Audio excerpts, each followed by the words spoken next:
Hello everyone. बच्चों, आज हम लोग प्रोजेक्टाइल मोशन में एक ऐसा टॉपिक पढ़ने वाले हैं जो कि एग्जामिनेशन में बहुत बार पूछा जाता है। और टॉपिक ऐसा है कि इस पे बच्चों का ध्यान बहुत कम जाता है, मगर ये इतना फ्रिक्वेंटली एग्जामिनेशन में पूछा जाता है कि इसको बिना पढ़े हम लोग ये नहीं कह सकते कि हाँ, हमारा 2 डायमेंशन मोशन कंप्लीट हो गया है। अब तक हम लोग ने 2 डायमेंशन मोशन बहुत अलग अलग किस्म के कॉन्सेप्ट पढ़े हैं, जैसे मूविंग ऑन प्लेटफॉर्म। एक मूविंग प्लेटफॉर्म से कैसे अगर किसी बॉडी को आप लोग थ्रो करेंगे तो उसमें कैसे फॉर्मूले में चेंजेस आएंगे, वो पढ़ा था। और इसके ठीक पहले वाली क्लास की बात करो तो हम लोगों ने रेडियस ऑफ कर्वेचर कैसे फाइंड करेंगे किसी पर्टिकुलर पॉइंट पे, जो कि बहुत ही प्यारा सा कॉन्सेप्ट है, वो भी सीखा हम लोगों ने। मगर आज का जो टॉपिक है बहुत ही खास टॉपिक है, बहुत ही इंपॉर्टेंट है और एग्जामिनेशन में फ्रिक्वेंटली बेसिस पर एग्ज़ाम में आता है ये। तो इसके जो भी कह सकते हो कॉन्सेप्ट हैं, जो फॉर्मूले हैं और कुछ बेसिक पॉइंट्स हैं, वो सारी बात समझेंगे और एकदम अच्छे से टॉपिक को प्रिपेयर करेंगे। कैसे क्वेश्चंस बनेंगे, क्या क्वेश्चंस बन सकते हैं, ये सारी बात करेंगे। आज के इस टॉपिक में हम लोग एक्चुअल में 4 चीज़ देखो पढ़ने वाले हैं। The relative motion between 2 projectile. Relative motion हम लोगों ने बहुत अच्छे से पढ़ा है। उस पर हम लोगों ने rain problem, river board problem, 2D 1D सब अच्छे से पढ़ा है। मगर कभी कोई कुछ out of the box question examination में आ जाते हैं, जैसे रिलेटिव मोशन बिटवीन 2 प्रोजेक्टाइल्स अभी आ गया। तो अब इसमें क्वेश्चंस क्या बन सकते हैं और हमें क्या क्या पढ़ के जाना चाहिए, ये बात पहले कर लेते हैं। सबसे पहले 4 चीज़ें हम लोगों को इसमें अच्छे समझनी है। सबसे पहली बात कि 2 प्रोजेक्टाइल को जब लोग थ्रो करेंगे तो उनका रिलेटिव एक्सेलरेशन क्या होगा। दूसरी चीज़, उनकी रिलेटिव वेलोसिटी क्या होगी। तीसरी चीज़ कि एक प्रोजेक्टाइल से दूसरे प्रोजेक्टाइल को देखने पर उसका पाथ या लोकस कैसा दिखाई पड़ेगा। ये बहुत ही इंपॉर्टेंट क्वेश्चन है, बहुत एग्जाम में आता है। तुम कहीं भी इसको देख सकते हो कि जब दो बॉडी प्रोजेक्टाइल मोशन में हो तो एक प्रोजेक्टाइल से देखने पर दूसरे प्रोजेक्टाइल का पाथ कैसा दिखाई पड़ेगा। चौथा कि जब 2 प्रोजेक्टाइल मोशन हो रहे हो तो एक प्रोजेक्टाइल मोशन से देखने पर दूसरे का डायरेक्शन किधर दिखाई पड़ेगा, किस दिशा में मूव करता दिखाई पड़ेगा, लोकस क्या होगा, वेलोसिटी क्या होगी, एक्सेलेरेशन क्या होगी। ये 3-4 चीज़ें हमको समझनी है। तो इस पूरे कॉन्सेप्ट को समझेंगे और फिर देखेंगे इस पर क्वेश्चंस कैसे बनते हैं। ठीक है, चलो शुरू करते हैं फिर। तो रिलेटिव मोशन बिटवीन 2 प्रोजेक्टाइल्स में हमने क्या किया, 2 फिगर तुमको मैं दिखा रहा हूँ जिसपे 2 पैराबोलिक पाथ हमको दिखाई दे रहे हैं। सपोज दैट ये फर्स्ट प्रोजेक्टाइल है, ये सेकंड प्रोजेक्टाइल है। ठीक है, ऐसे एड्रेस करना आसान होगा ना कि किसके एस्पेक्ट में किसका बात कर रहे हैं। तो फर्स्ट प्रोजेक्टाइल को हम लोगों ने हॉरिजॉन्टल से θ1 एंगल पर u1 वेलोसिटी से मान लो फेंकते हैं। सेकंड प्रोजेक्टाइल को हॉरिजॉन्टल से θ2 एंगल पर u2 वेलोसिटी से मान लो हमने फेंका। ठीक है, और दोनों को for example to make things simple हमने मान लिया कि दोनों को t=0 पर हमने एक साथ फेंका है। ठीक है, उसको θ1 एंगल पर, इसको θ2 पर, उसको u1 वेलोसिटी से, इसको u2 वेलोसिटी से। अब इन्हीं दोनों प्रोजेक्टाइल्स में से ढेर सारे क्वेश्चन बन सकते हैं। इनका आपस का रिलेटिव वेलोसिटी क्या होगा, रिलेटिव एक्सेलेरेशन क्या होगा, पाथ कैसा दिखाई पड़ेगा, डायरेक्शन एक अगर देखेगा दूसरे को तो उसका डायरेक्शन क्या अपीयर होगा, ये सारी बात करते हैं। सबसे पहले हम लोग बात करेंगे व्हाट इज रिलेटिव एक्सेलरेशन। सबसे पहले बात करते हैं कि जब 2 प्रोजेक्टाइल को फेंकेंगे तो उनका आपस में रिलेटिव एक्सेलेरेशन होगा क्या। मतलब दैट इज A12 का मतलब acceleration of first projectile with respect to second projectile. जैसा कि हम लोग रिलेटिव मोशन में पढ़े हैं फॉर्मूला, जिन बच्चों ने नहीं देखा है रिलेटिव मोशन का पूरा डिटेल वीडियोस अवेलेबल है, जाके एक एक लेक्चर को देखोगे तो जो भी कॉन्सेप्ट है वो अच्छे से क्लियर होंगे। तो A12 stands for acceleration of first particle या first projectile here with respect to second projectile, और इसका फॉर्मूला होता है that is A1 minus A2, first body के एक्सेलेरेशन माइनस सेकंड बॉडी के एक्सेलेरेशन। अब यहाँ पर हम सब जानते हैं कि प्रोजेक्टाइल मोशन में जो दोनों प्रोजेक्टाइल हैं इनका जो एक्सलेशन है वो vertically downward that is gravity के बराबर है। तो अब दोनों का जो एक्सेशन है वो दोनों का एक्सेशन ग्रेविटी के बराबर है, मैग्नीट्यूड भी सेम, डायरेक्शन भी सेम। तो जब दोनों का एक्सेशन निकाला जाएगा तो रिलेटिव एक्सेशन क्या आएगा? ज़ीरो। सबसे पहली बात ये समझ लो कि दो प्रोजेक्टाइल का relative acceleration will always be zero. और अगर रिलेटिव एक्सेशन ज़ीरो है तो यहाँ से कॉन्क्लूजन क्या ड्रॉ कर सकते हैं? यार एक्सेशन ज़ीरो होने का जो मतलब होता है वही मतलब यहाँ भी होगा। एक्सेशन ज़ीरो का होने का मतलब ये होगा कि वेलोसिटी इज कांस्टेंट। तो सबसे पहली बात तुमको ये ध्यान रखनी है कि relative motion between to projectile में रिलेटिव एक्सलेशन ज़ीरो होने की वजह से इनका जो रिलेटिव वेलोसिटी होगा वो हमेशा कांस्टेंट होगा। इट मीन्स रिजल्ट क्या निकला कि the relative motion will B with a constant velocity. सबसे पहली बात तो तुमको ये बता रखनी है कि ये रिजल्ट हमको ध्यान रखना है कि रिलेटिव एक्सेशन ज़ीरो है तो इन दो प्रोजेक्टाइल का जो आपस का रिलेटिव वेलोसिटी होगा वो टाइम के साथ कांस्टेंट होगा। कि कह सकते हो कि the relative motion will be a uniform motion between two projectiles. अब ये सब छोटी छोटी बेसिक बात तुमको ध्यान, वैसे फॉर एग्जांपल कभी कभी ऐसे होता है कि कुछ ऑप्शंस में आ जाएंगे कि which of the following is correct, which of the following is incorrect, हमेशा न्यूमेरिकल थोड़ी आएगा।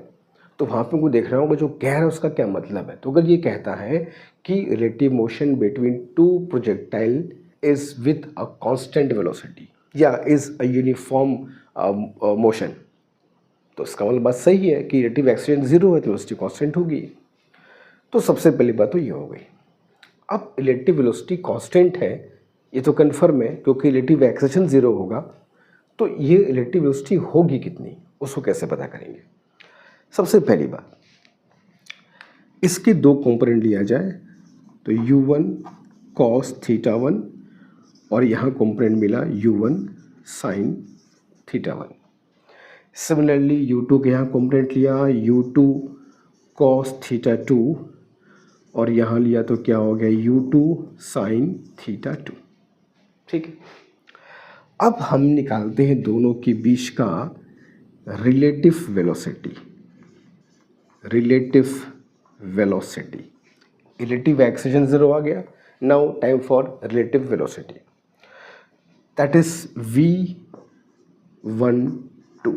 तो v12 का मतलब क्या हुआ?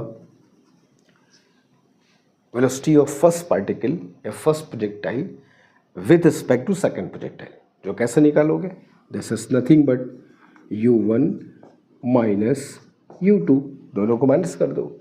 हाँ, मगर याद रखना कि ये पूरा कैलकुलेशन वेक्टर फॉर्म में करना है, ये वेक्टर फॉर्म में कैलकुलेशन चलेगा पूरा। तो u1 की वैल्यू में दो कंपोनेंट्स हैं, u2 की वैल्यू में भी दो कंपोनेंट्स हैं। इनको आई कैप जे कैप के फॉर्म में रख करके हम लोग रिलेटिव वेलोसिटी फाइंड कर सकते हैं। तो v12 याद रखना कि v12 दोनों का रिलेटिव वेलोसिटी है और u1 u2 दोनों का अपना वेलोसिटी है विद रिस्पेक्ट टू ग्राउंड। तो u1 को कह सकते हो u1 cos theta 1 i cap plus u1 sin theta 1 j cap. ये हो गया तुम्हारा u1 की वैल्यू। दो कंपोनेंट है, आई कैप जे कैप को फॉर्म में लिख दिया, आई कैप जे कैप माइनस इसके भी दो कंपोनेंट्स हैं, आई कैप जे कैप लगा दो। तो u2 cos theta 2 i cap plus u2 sin theta 2 j cap. Simple. अब relative velocity of first projectile with respect to second projectile is what we can do is that कि हम लोग आई component को एक साथ कर सकते हैं, u1 cos theta 1 u2 cos theta 2 i cap. Simple है, कोई दिक्कत नहीं है। Plus u1 sin theta 1 minus u2 sin theta 2 j cap, ये हमने बाहर कर लिया। अब ये है दोनों के रिलेटिव वेलोसिटी का, आई कैन से इट, ये है दोनों के रिलेटिव वेलोसिटी का एक्स कंपोनेंट और ये है दोनों के रिलेटिव वेलोसिटी का वाई कंपोनेंट, दैट्स इट। तो ये है relative velocity of projectile 1 with respect to projectile 2, this complete formula, जिसमें ये है उस रिलेटिव वेलोसिटी का एक्स कंपोनेंट और ये है उस रिलेटिव वेलोसिटी का वाई कंपोनेंट। तो v12 x v12 y लिख दिया, समझ जाना। अब यहाँ से एक बात और कंफर्म हुई कि पहली बात तो हमने तुमसे कहा था कि तुमको 2-3 चीज़ समझनी है।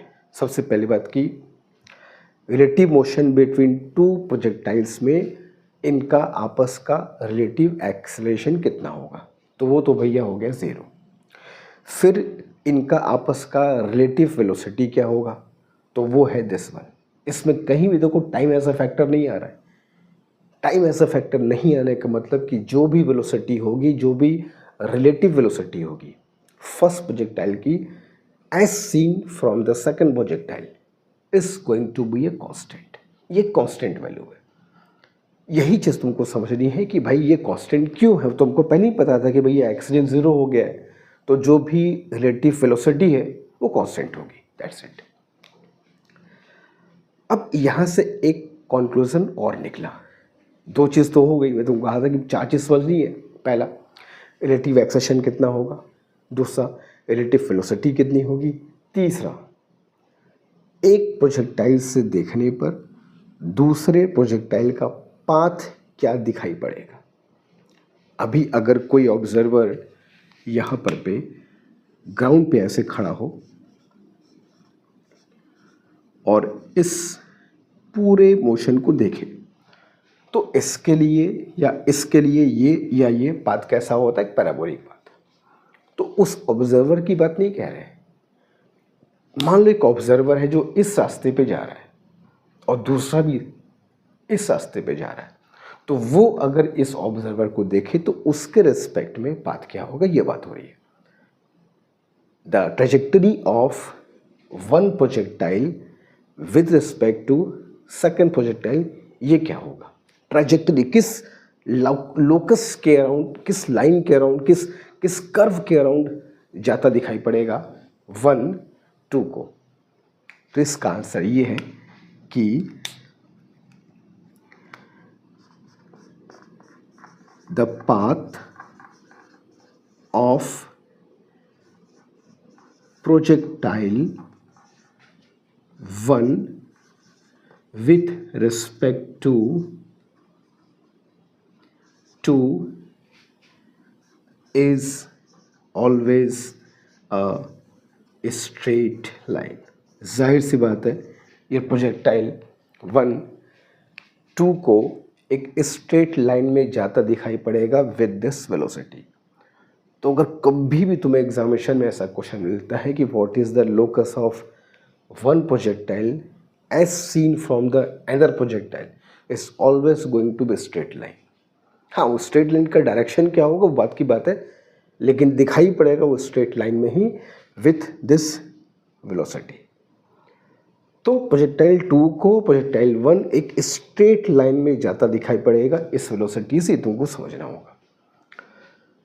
एक चीज़ और पूछता है कि ये तो कन्फर्म है कि जब प्रोजेक्टाइल 2 1 को देखेगा तो path will be straight line, लेकिन वो स्ट्रेट लाइन पाथ का डायरेक्शन क्या होगा, वो इस एक्स एक्सिस से कितना एंगल पे ज़्यादा दिखाई पड़ेगा, वो भी हम लोग बात चेक करेंगे कुछ इस तरीके से। फॉर एग्जाम्पल,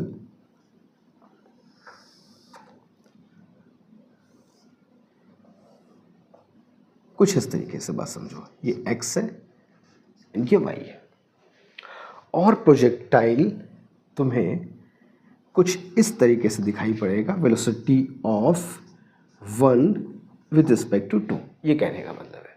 तो ये जो वेलोसिटी आई है पार्टिकल 1 की 2 के रेस्पेक्ट में, वो कुछ इस तरीके से तुमको दिखाई पड़ेगी, और इस वेलोसिटी का जो एक्स एक्सिस से डायरेक्शन होगा वो हमको जानना होगा कि भाई किस डायरेक्शन में दिखाई पड़ेगा। तो कन्फर्म है कि प्रोजेक्टाइल 2 वन को स्ट्रेट लाइन में देखेगा, मगर वो स्ट्रेट लाइन किस डायरेक्शन में होगी, एक्स एक्सिस से कितना एंगल बनेगी, वो हमको बताना होगा।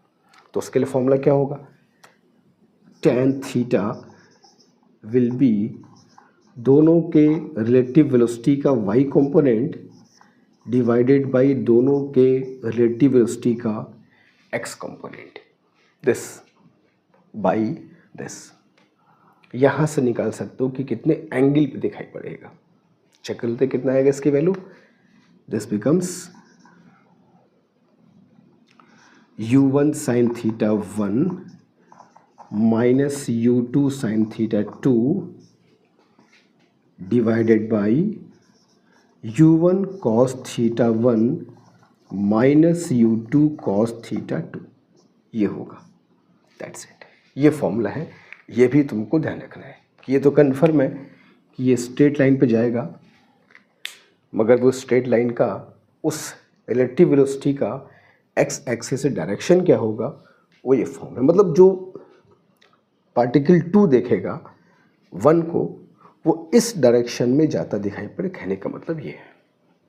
तो ये हो गया direction of motion of first projectile as seen from the second projectile. अब यहाँ पर दो चीज़ तुमको और समझनी है। फॉर एग्जाम्पल, मगर मेरे पास जगह कहाँ पर पे, यहाँ बता देना। चलो, दो चीज़ें। फर्स्ट इज इफ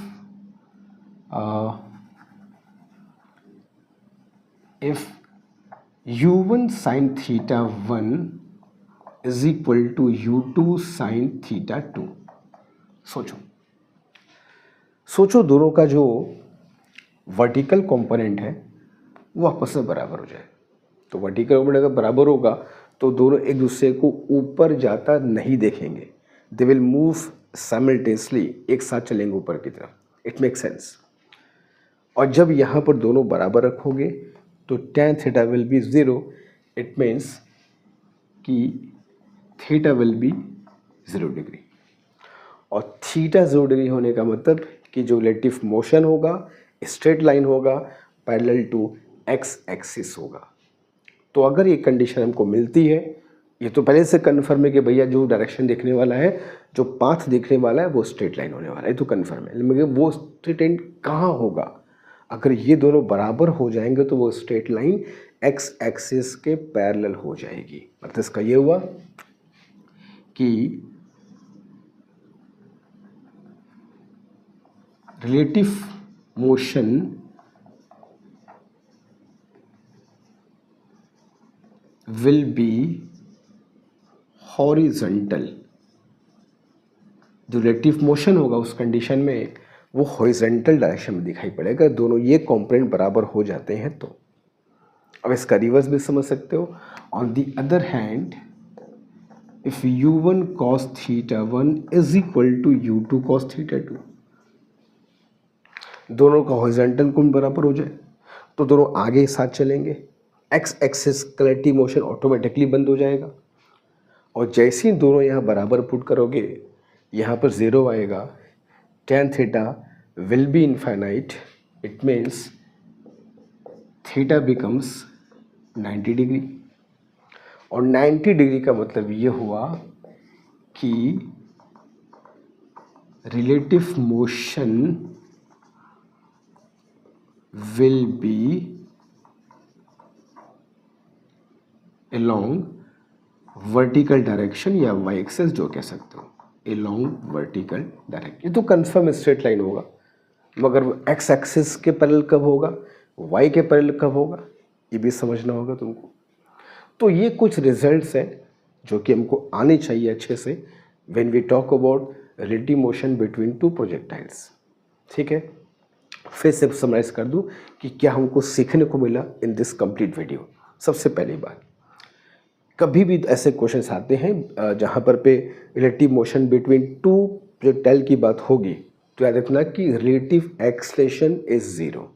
सबसे पहली चीज़, इसका मतलब ये हुआ कि जो रिलेटिव मोशन होगा वो एक कांस्टेंट वेलोसिटी से होगा, that will be uniform motion in absence of acceleration. और वो रिलेटिव वेलोसिटी कितनी होगी, this is this much, u1 cos theta 1 minus u1 cos theta 2 u1 sin theta 1 minus u2 sin theta 2, ये x component होगा, ये y component होगा। ठीक है। दूसरी बात कि जो ट्रेजेक्टरी दिखाई पड़ेगी सेकंड बॉडी को फर्स्ट बॉडी की, that will be a straight line, ये भी कन्फर्म है। वो स्ट्रेट लाइन की वेलोसिटी ये होगी। वो स्ट्रेट लाइन एक्स एक्सिस से कितना एंगल बनाएगा, उसका फॉर्मूला ये है। अब ये एंगल 0 भी हो सकता है, 90 या बीच में कुछ भी हो सकता है, depending on this to values. तो दो कंडीशन याद कर लो कि अगर दोनों के वर्टिकल कंपोनेंट्स इक्वल होंगे तो relative motion will be parallel to X axis, और अगर दोनों के हॉरिजॉन्टल कंपोनेंट इक्वल हैं, इट मेक्स सेंस कि relative motion will be parallel to Y axis, मतलब वर्टिकली होगा। तो ये कुछ आउटकम्स हैं relative motion between two projectiles के, जो हमको पता होने चाहिए before we move on to the solving the questions, और ये बहुत हेल्प करेगा तुम्हारे क्वेश्चंस को सॉल्व करने में, कॉन्सेप्ट को क्लियर करने में। तो जहाँ भी क्वेश्चंस मिले सॉल्व करो, इन कॉन्सेप्ट्स को अप्लाई करो, इन फॉर्मूले को यूज़ करो, सारे क्वेश्चन सॉल्व हो जाएंगे। ठीक है। कोई अगर डाउट हो ज़रूर बताना। मिलेंगे नेक्स्ट क्लास में कुछ नए टॉपिक्स के साथ, कुछ नए कॉन्सेप्ट्स के साथ। Thank you so much.